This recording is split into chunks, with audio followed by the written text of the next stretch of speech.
Kalau handicraft rata-rata perempuan sama fun cooking. Oh, ada fun cooking Fun juga. cooking. Jadi dasar apa yang kemudian kita menetapkan ekskul ini? Yang pertama adalah keterampilan dasar bagi seorang anak ya gitu ya. Jadi seperti kreativitas, seperti melayani diri sendiri, ketangkasan ya, bela diri gitu ya. Kembali lagi bersama Bimbel Biba. Di sini kita akan keliling sekolah untuk Assalamualaikum warahmatullahi wabarakatuh. Waalaikumsalam. Halo ya Bunda, kembali lagi bersama saya Reza Wardiani di podcast Keliling Sekolah. Kali ini Biba berkesempatan untuk datang ke salah satu sekolah favorit di Tangerang, yaitu di SD Quran Ashfa. Tentunya di sini saya tidak sendiri. Saya ditemani bersama Bapak Ustadz Kuserin. Selamat pagi Bapak, apa kabar? Mbak Reza, alhamdulillah sehat, luar biasa. Biar ayah bunda kenal nih sama Pak Ustadz, boleh mungkin Pak dikenalin terlebih dahulu seperti apa profilnya di sini seperti itu. Ya. Baik, terima kasih Mbak Reza, ayah bunda sekalian. Alhamdulillah ini kunjungan yang istimewa dari Biba di sekolah SDIT Quran Ashfa. SDIT Quran Ashfa ini adalah salah satu sekolah SDIT di Kota Tangerang dan memang khusus ya atau punya kekhasan yaitu Al-Quran. Secara konsep sama dengan SDIT yang lainnya, tapi lebih kuat di Qurannya. Baik itu secara bacaan Qurannya maupun hafalan ataupun nilai-nilai Qurannya. Kita menggagas sekolah ini amanah dari yayasan agar mencetak generasi Quran di Kota Tangerang. Oke Pak Ustadz, nih mungkin untuk ayah bunda yang belum tahu sejarah dari SDIT Quran Ashfa ini dari tahun berapa sih Ustadz? Ya. SDIT Quran Ashfa didirikan pada tahun 2018-2019 ya.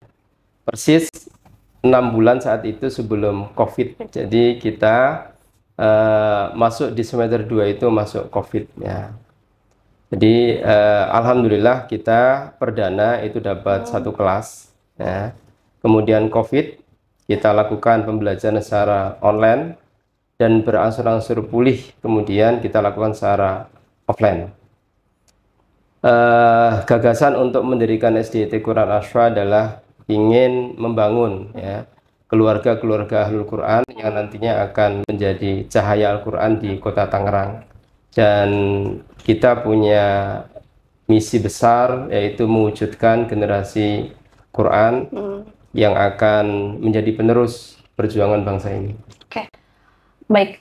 Seperti yang tadi Ustadz sudah sampaikan, dengan konsepnya untuk menerapkan Al-Quran ke anak-anak khususnya usia SD ya, SD, Ustadz ya.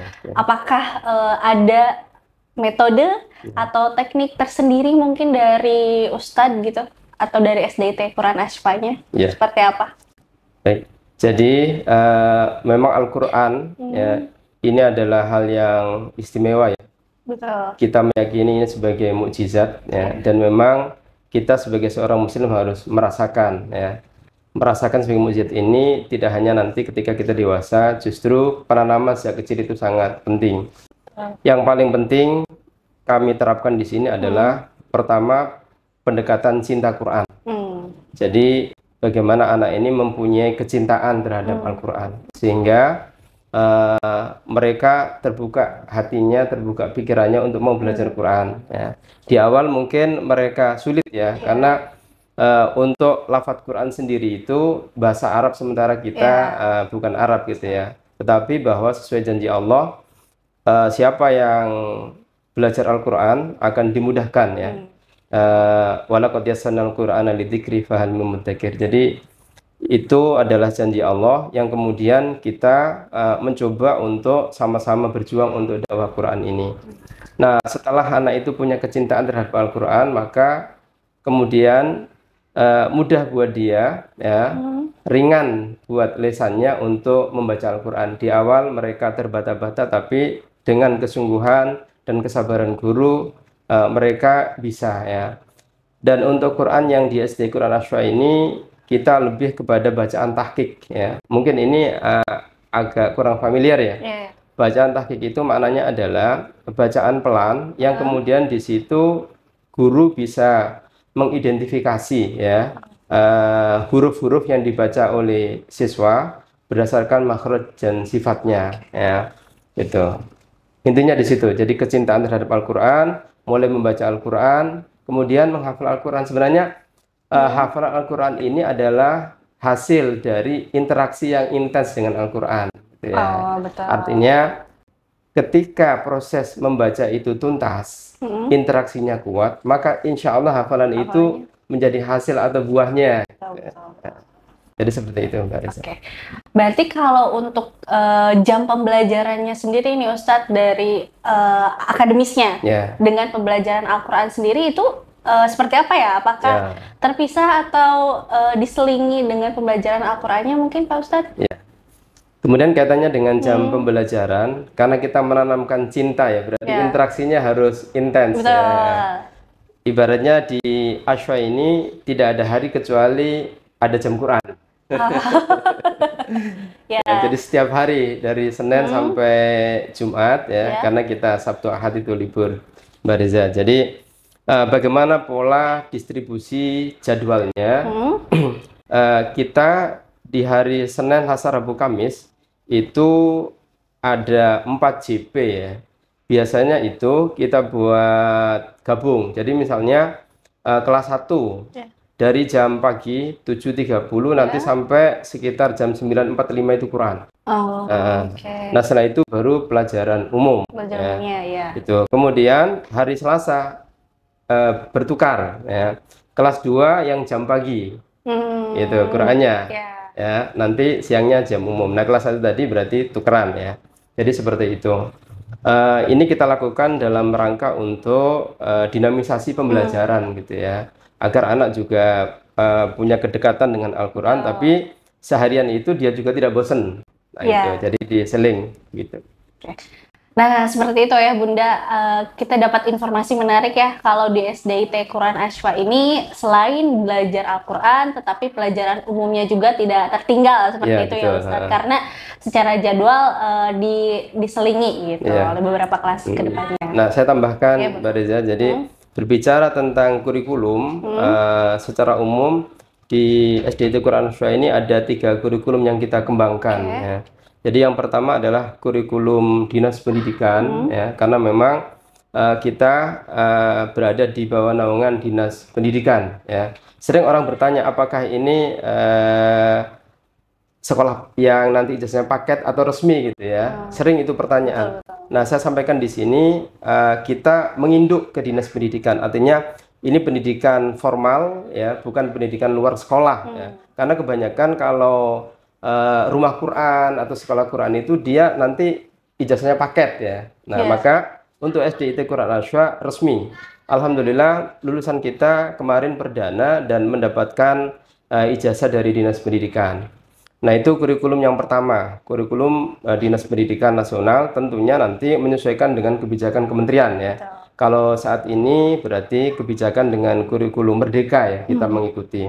Kemudian yang kedua yaitu kurikulum JSIT, karena alhamdulillah kita tergabung dalam anggota resmi JSIT Indonesia ya, jaringan sekolah Islam terpadu. Artinya kalau ayah bunda menemukan ada SDIT, ada SMPIT, ada SMAIT gitu ya, maka itulah bagian dari komunitas sekolah Islam terpadu dan kita resmi ada keanggotaannya, sehingga turunan dari arah kebijakan pendidikan yang diturunkan oleh JSIT kita juga lakukan ya. Dan untuk JSIT ini lebih kepada penerapan internalisasi nilai-nilai keislaman. Dan yang ketiga adalah kurikulum kekhasan sekolah, yaitu Al-Quran yang tadi kita sampaikan.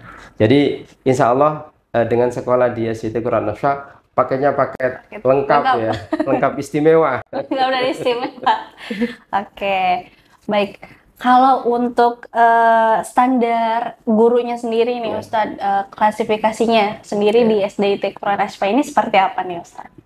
Ya, alhamdulillah untuk guru-guru ya, karena memang kita sekolah dengan kekhasan Quran, maka standar pertama adalah standar Quran ya. bacaan dan hafalan.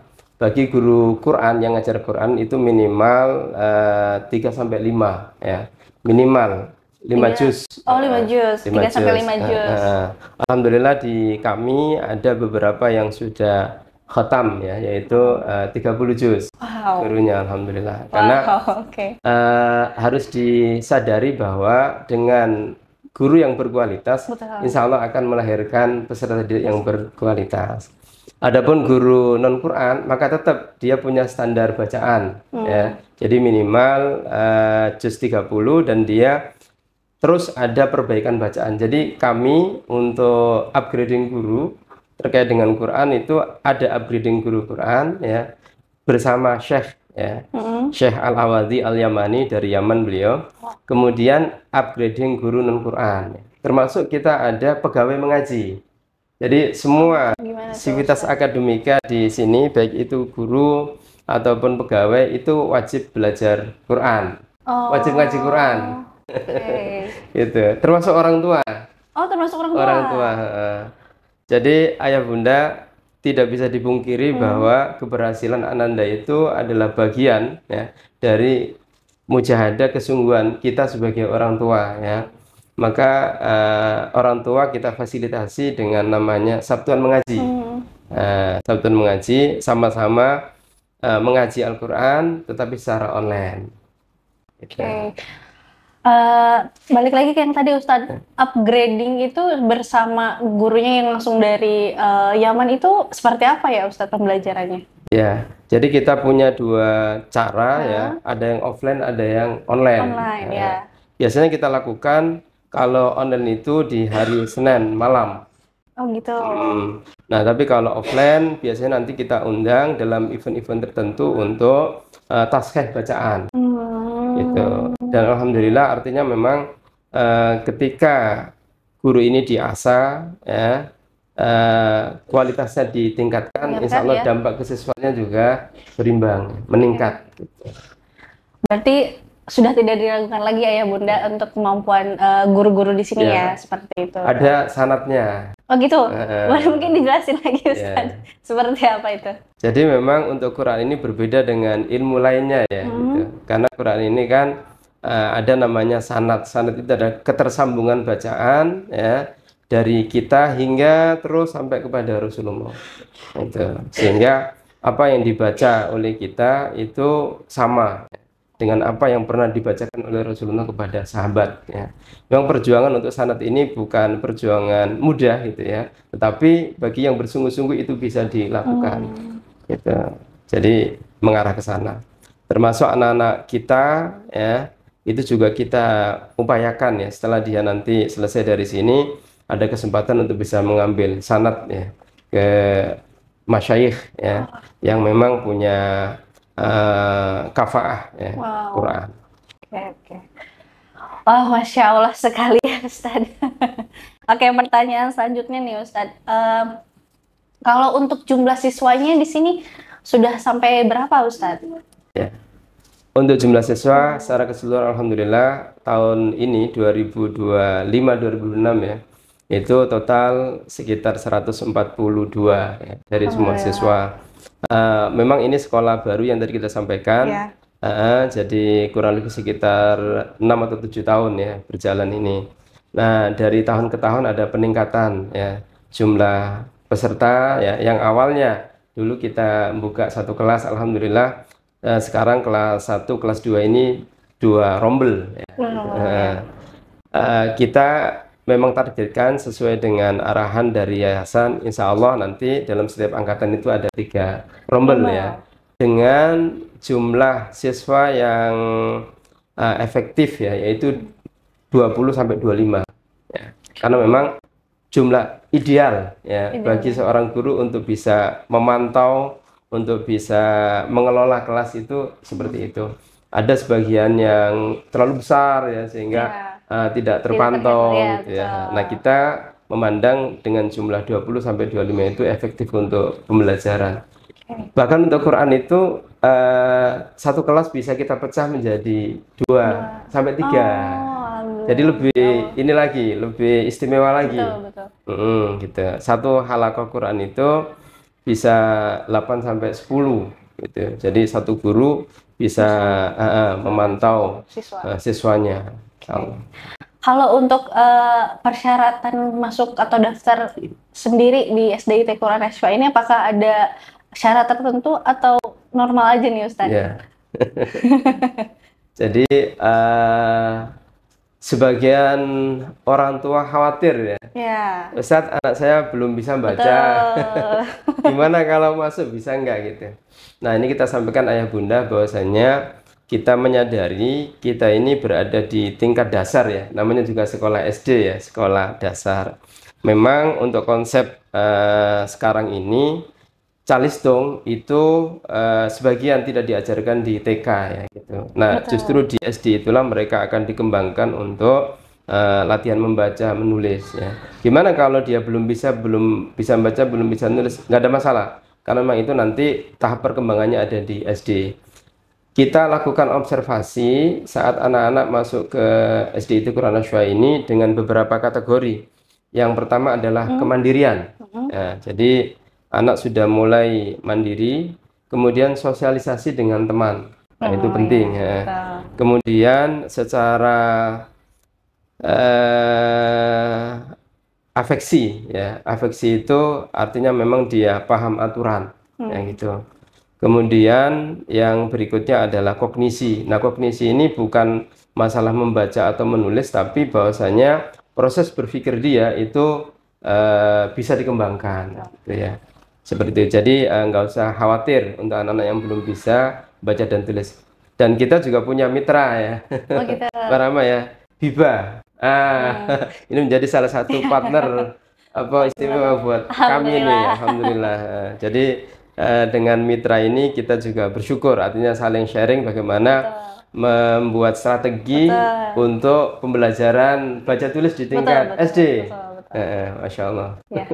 Jadi bersinergi terus supaya mengembangkan Calistung di usia anak SD ya Pak. Seperti itu. Oke. Kalau untuk kegiatan ekstrakurikulernya sendiri Pak, di sini ada apa aja mungkin Pak Ustadz boleh dijelasin? Alhamdulillah untuk eskul memang kita buatkan jadwal yang khusus ya. Jadi semuanya sama, yaitu di hari Jumat ya. Mulai dari jam 1 sampai jam 3. Nanti untuk eskul ini akan diawali dari kelas 3 ya. 3, 4, 5, 6. Untuk kelas 6 nanti 1 semester awal saja, karena semester 2 mereka udah fokus untuk kelulusan. Nah, apa eskul yang kita kembangkan di sini? Ada 5 eskul ya. Yang pertama adalah futsal. Futsal. Jadi futsal ini biasanya didominasi oleh anak laki-laki ya. Kemudian yang kedua panahan. Memanah. Jadi alhamdulillah. Ini pesertanya variatif, ada sebagian laki-laki, ada sebagian perempuan. Kemudian yang ketiga adalah taekwondo. Taekwondo. Jadi ini juga sama, ada laki-laki, ada perempuan. Kemudian ada handicraft ya. Kalau handicraft rata-rata perempuan, sama fun cooking. Ada fun cooking juga. Jadi dasar apa yang kemudian kita menetapkan eskul ini? Yang pertama adalah keterampilan dasar bagi seorang anak ya gitu ya. Jadi seperti kreativitas, seperti melayani diri sendiri, ketangkasan ya, bela diri gitu ya. Jadi itu yang kemudian kita menjadi dasar penetapan adanya eskul. Tidak menutup kemungkinan nanti dengan bertambahnya jumlah siswa, dengan bertambah majunya ya tingkat pendidikan, nanti bisa ada yang sebenarnya mau kita lirik, yaitu coding ya, yang sekarang lagi viral. Betul. Gitu. Terkait dengan pengembangan teknologi ya. Oke. Kalau dari ekstrakurikuler yang tadi disebutkan, kalau lebih banyak minatnya anak-anak di mana ya Ustadz ya? Yang dominan itu taekwondo. Karena memang taekwondo ini ibaratnya anak laki-laki bisa masuk, perempuan juga bisa masuk, gitu. Jadi seperti itu. Itu kalau itu berarti pelatihnya dari luar? Kita kerjasama dengan ada namanya perguruan Garuda. Jadi memang untuk eskul ini kita mengedepankan ya pelatih-pelatih yang punya skill di bidangnya. Ya, jadi pelatih futsal juga yang ahli di bidang futsal gitu ya. Panahan juga begitu dari coachnya langsung gitu ya. Karena memang yang kita harapkan adalah skill anak-anak itu bisa terlatih gitu ya. Seperti itu. Oke. Jadi itu ya Bunda, banyak sekali ekstrakurikuler yang bisa membantu Ananda untuk membangun kreativitasnya ya Ustadz ya, seperti itu. Oke, pertanyaan selanjutnya nih Ustadz, kalau untuk program unggulan sendiri di SDIT Quran Ashwa ini mungkin boleh dibantu dijelasin Ustadz? Jadi untuk program unggulan ya, terutama yang Quran, itu kita punya namanya Usbu Quran. Nah, ini mungkin juga masih asing ya bagi banyak yang mungkin Usbu Quran itu 1 pekan bersama Al-Quran ya. Biasanya kalau di ini kan sehari bersama Al-Quran ya kan, kita enggak sehari, enggak 2 hari, 1 pekan. Uniknya program ini memang yang pertama ya, yang pernah saya akan cerita dari yang pernah kita lakukan ya, mengenalkan bagaimana interaksi yang semestinya dengan Al-Quran. Dari mulai pagi datang ke sekolah nanti sampai selesai gitu ya. Jadi memang idealnya interaksi kita dengan Al-Quran itu ada membaca, ada menghafal, ada mentadabur, mengkaji gitu ya, ada memahami makna. Nah, itu semua kita tuang dalam Usbu Quran ini. Yang kedua, kita mengenalkan bagaimana sih mestinya Ahlul Quran itu. Jadi sikap-sikap, adab-adab bersama Al-Quran. Nah, itu kita latih di situ selama 1 pekan itu. Kemudian ada yang lebih unik dari itu, yaitu kita mengenalkan makanan dan minuman Ahlul Quran. Menarik. Jadi kemarin kita sediakan selama 1 pekan itu bekerjasama tentunya dengan ayah bunda, dengan komite, anak-anak mencicipin kurma, kismis, ya, air zam-zam gitu ya, kemudian susu, terus ada jahe gitu. Jadi minum segar yang ada di Quran ya. Kemudian kita sajikan kepada mereka. Masya Allah, ini menjadi pengalaman berharga buat mereka gitu ya. Seperti itu. Berarti program 1 pekan bersama Al-Quran ini wajib diikuti? Wajib diikuti oleh seluruh siswa dari kelas 1 sampai kelas 6. Oke. Baik. Kalau untuk prestasinya mungkin Ustadz, prestasi dari SDIT Quran Ashwa ini sudah pernah mencapai atau mendapatkan apa aja gitu Ustadz? Alhamdulillah, untuk prestasi kita pernah juara tahfidz ya, yang diadakan di Marala ya. Itu event rutin tahunan ya, Festival Marala, karena memang kita fokusnya adalah di tahfidz. Kemudian yang kedua, kita juga pernah mengikuti lomba eskul ya, panahan ya. Panahan ya, itu juara juga. Kemudian kita pernah ikutin olimpiade. Olimpiade. Juara 1, juara 2 dapat. Alhamdulillah, setingkat Kota Tangerang yang diadakan oleh Biruni gitu ya. Seperti itu. Artinya meskipun kita punya kekhasan, tapi prestasi-prestasi lain juga tidak kalah ya dengan sekolah-sekolah lain. Alhamdulillah. Banyak juga prestasi yang sudah dicapai dari SDIT Quran Ashwa ini. Kita balik lagi dulu ke pertanyaan sebelumnya nih Ustadz. Saya tadi mau nanya satu hal. Itu yang untuk apa? Yang 1 pekan bersama Al-Quran itu bersama gurunya atau dari Ustadz luar atau seperti apa? Ya. Kita variatif. Ya, jadi pernah kita datangkan hafidz Quran, ya, hafidz Quran dari sekolah lain yang kemudian memberikan motivasi buat anak-anak, ya gitu. Pernah seperti itu. Kita juga pernah biasanya nanti gini, 1 pekan bersama Al-Quran, nanti di ujung pekan itu ada parenting Quran orang tua. Gitu. Jadi memang ini kita desain ya, agar keterlibatan seluruhnya bersama Al-Quran, baik dari siswanya, baik dari gurunya maupun dari orang tuanya. Harapannya dari program ini kita semua punya semangat yang sama. Bahwasanya kita ingin melahirkan generasi Ahlul Quran. Berarti memang secara tidak langsung orang tua juga harus dilibatkan ya, seperti itu. Alhamdulillah. Jadi mungkin pembelajaran yang didapatkan oleh siswanya tidak hanya dari guru saja, tapi orang tua juga ikut terlibat untuk Ya, menyampaikan seperti betul. itu. Nanti ada pembekalan khusus kalau orang tua tentang bagaimana menciptakan keluarga Ahlul Quran. Oh gitu. Hmm. Itu berarti seperti ada pertemuannya lagi, Ustaz? Iya, parenting. Parenting. Oh, Biasanya kita ngadain di dulu pernah di Masjid Marala pernah, kemudian di Puspem pernah, Oke. dengan narasumber setingkat nasional yang memang beliau punya kafaah, punya kapasitas untuk menyampaikan materi tersebut. Oh, wow, masya Allah sekali ya. Oke, lanjut nih Ustadz ke pertanyaan selanjutnya ya. Kalau untuk persyaratan atau standar kenaikan kelas sendiri nih Ustadz dari siswanya itu seperti apa?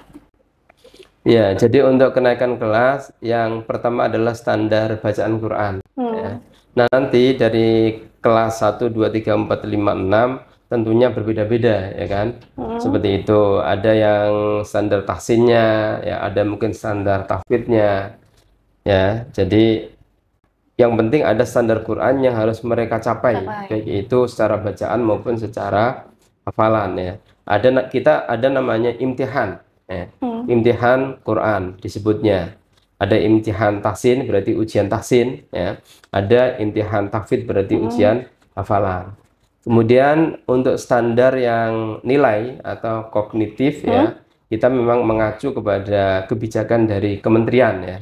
Kementerian ya, kita punya namanya KKM ya, kalau dulu zaman kita ya disebutnya KKM, yaitu standar minimal di mana anak itu mesti mencapai ya, dan ketika belum mencapai pasti akan ada tambahan atau disebutnya remedial.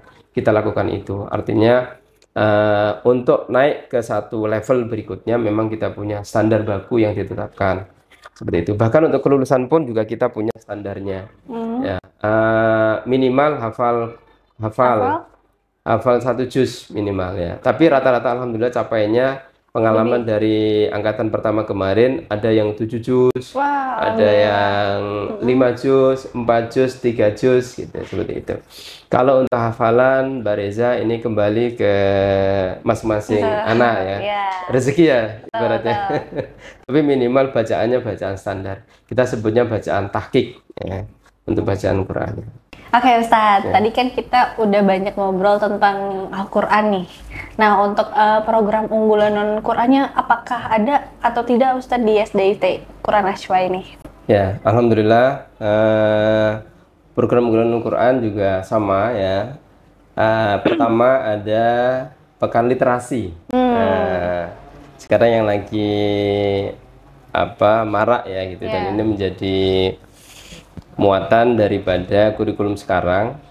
Jadi kita sebutnya ada pekan literasi. Bagaimana bentuknya? Dalam satu pekan ini anak-anak dieksplor untuk membaca, untuk menulis, untuk bercerita dan seterusnya. Biasanya nanti kita juga akan ada puncak pekan literasi dengan pertunjukan atau presentasi. Ya, kita pernah kerjasama dengan perpustakaan daerah ya, di mana mereka menghadirkan perpustakaan keliling ya, keliling sekolah ya. Kita juga pernah kerjasama dengan BIBA ya, kaitannya dengan matematika ceria. Oh ya, jadi matematika ceria. Nah, ini semua kita lakukan untuk menumbuh kembangkan minat baca, tulis serta berhitung ya. Kita sebutnya dengan pekan literasi. Di akhir itu juga anak-anak punya produk ya, hasil karya yang didapat dari jurnal harian dia selama satu pekan itu. Nah, itu yang pertama. Kemudian yang kedua, program menarik atau unggulan lainnya adalah kita punya outing class. Jadi outing class ini adalah studi di luar sekolah, di mana mereka mengakses informasi langsung ke sumbernya ya. Kita pernah ke Inagru gitu ya, jadi mengakses terkait dengan pelajaran IPA ya, yang dikembangkan di sana gitu. Nah, sama hasil dari outing kelas ini kita akan jadikan produk ya, atau dokumen yang ditulis oleh siswa. Nanti di akhir mereka ada namanya puncak tema atau gelar karya. Kalau kemarin diistilahkan dalam kurikulum Merdeka itu P5 ya. Ya mungkin tahun ini sudah tidak ada lagi. Tapi intinya adalah mereka akan menampilkan karya ya, hasil pembelajaran mereka selama 1 tahun. Dan itu dihadiri oleh orang tua ya. Gitu. Jadi orang tua langsung menyaksikan ya, baik itu sifatnya pertunjukan ataupun karya anak-anak ya, gitu. Kita bentuk dalam galeri pertunjukan gitu. Oke. Kalau untuk tadi kan Ustadz berbicara tentang pekan literasi. Pekan ya? literasi Itu dilakukannya setiap waktunya kapan, Ustadz? kita lakukan setiap semester sekali ya. Jadi eventnya setiap semester sekali, setahun 2 kali. Nah ini alhamdulillah kita merasakan dampak ya positif dari kegiatan ini. Anak-anak gemar membaca gitu ya.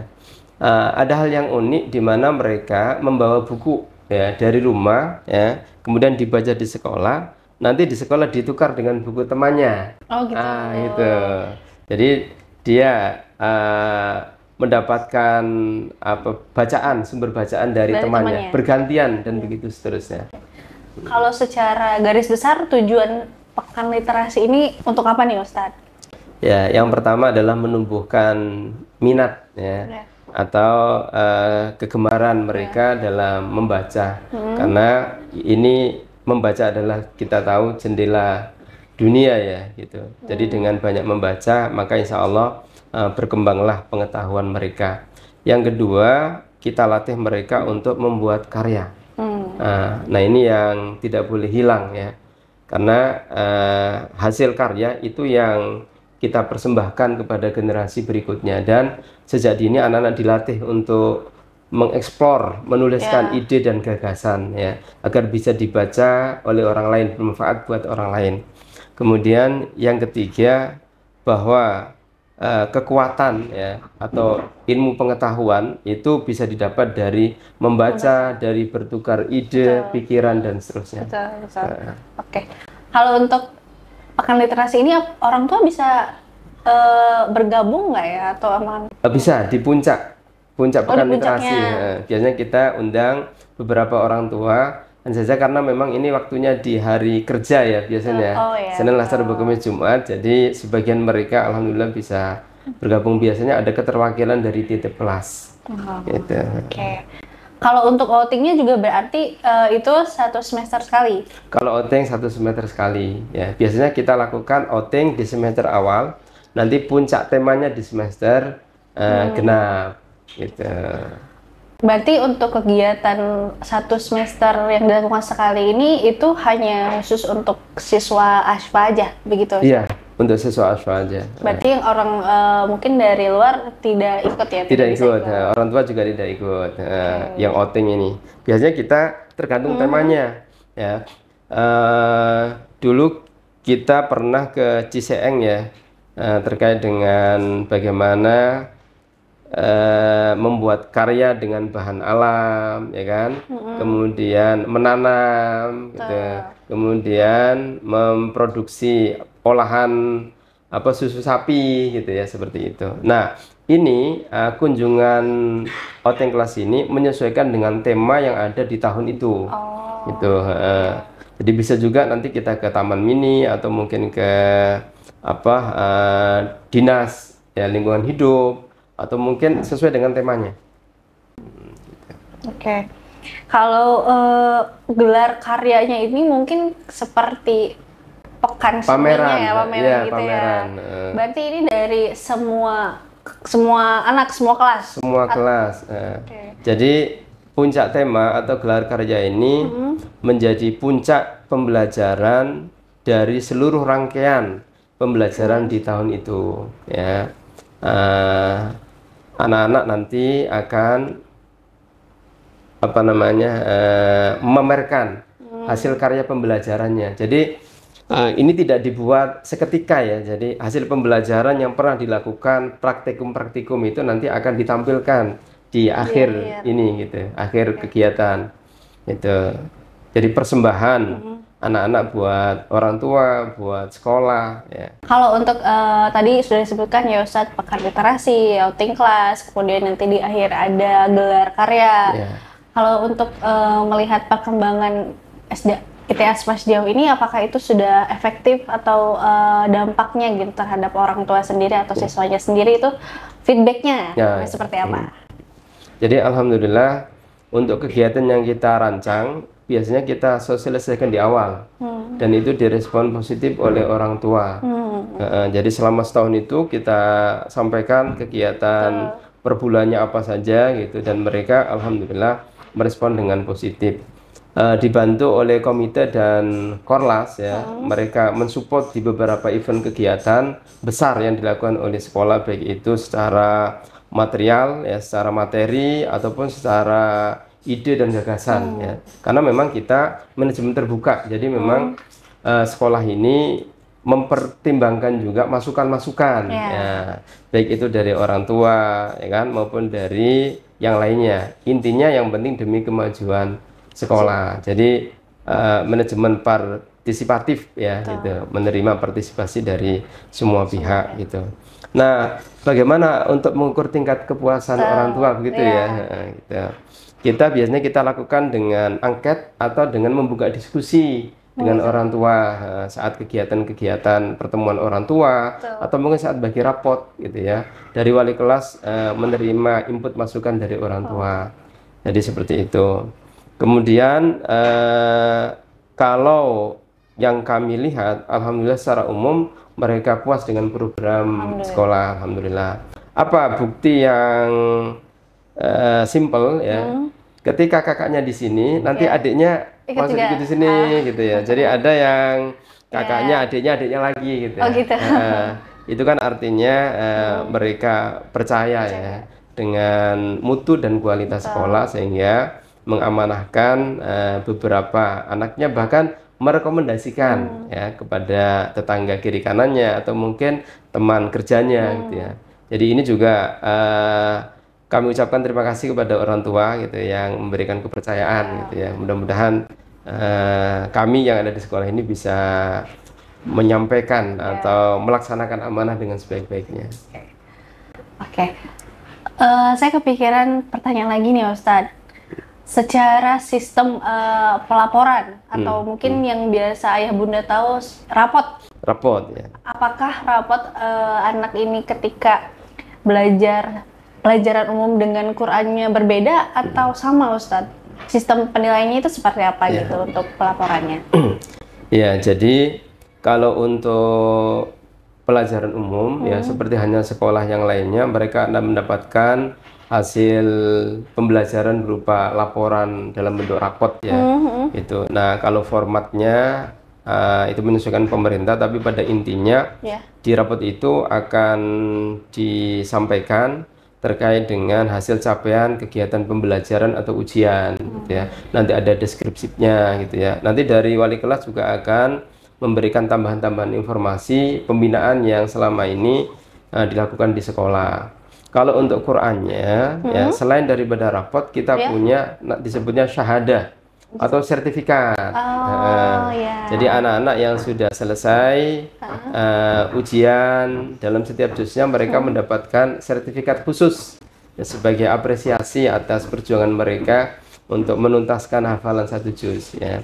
Kalau dia 2 juz berarti dia dapat 2 sertifikat dan begitu seterusnya ya. Gitu. Jadi selain rapot, untuk Quran mereka dapat syahadah ya, atau sertifikat hafalan Quran. Oke, menarik sekali ya Ustadz ya. Pertanyaan selanjutnya nih Ustadz, masih ada lagi. Ada gak tips atau trik kepada ayah bunda nih untuk mengajarkan kepada anaknya di luar sekolah gitu tentang Al-Quran seperti itu? Iya. Jadi yang kami pesankan kepada ayah bunda di rumah ya, saat anak-anak selesai dari sekolah, memurojaah ya, memurojaah. Memang kita lebih tekankan kepada murojaah atau mereview ya, mereview dari apa yang anak pelajari di sekolah itu nanti akan anak setorkan kepada ayah bundanya. Nah gitu. Sejauh itu dilakukan, maka insya Allah akan memberikan dampak kepada Ananda untuk pembelajaran berikutnya gitu. Adapun penambahan hafalan, penambahan bacaan, insya Allah cukup di sekolah ya. Artinya memang biar nanti dari gurunya, hanya tingkat kesohihannya itu insya Allah sudah bagus gitu ya. Nah di rumah nanti diulang gitu. Jadi kadang ada gini, mereka membuat majelis gitu ya, kemudian anak membacakan, atau mungkin anak menyimak bacaan orang tua, atau bisa anak mengajarkan kepada adiknya gitu ya. Jadi banyak cara ya gitu ya. Seperti itu buat orang tua untuk menguatkan ya, bacaan atau hafalan anaknya di rumah. Kalau misalkan untuk tips and trick untuk mencari sekolah yang baik untuk orang tua, mungkin ayah di luar dari Al-Quran seperti itu? Iya. Yang pertama tentunya yang perlu diperhatikan orang tua dalam menyekolahkan anak itu adalah memperhatikan bagaimana akhlaknya atau kesolehan gitu ya. Seperti itu. Artinya berarti nanti cari sekolah yang memang secara program mendukung ya kepada pembelajaran akhlak ya, dan peningkatan kesolehan gitu. Yang kedua, karena memang sekolah itu adalah wujud dari implementasi pembelajaran, berarti program sekolah yang dicari adalah yang mendukung kepada peningkatan pembelajaran. Jadi yang dinamis, yang menyenangkan ya, yang membangun kreativitas gitu. Seperti itu. Tapi karena memang kita dunianya pendidikan, dunia pembinaan, yang paling ditekankan adalah sikap akhlak ya. Sekolah itu memang menjunjung tinggi nilai-nilai akhlak dan karakter. Nah, oke Ustadz, pertanyaan terakhir nih. Mungkin bisa dikasih tahu nih ke ayah bunda tentang informasi tentang sekolah SDIT bisa didapatkan di mana? Mulai dari PPDB atau dari sosmednya mungkin Ustadz. Ya baik.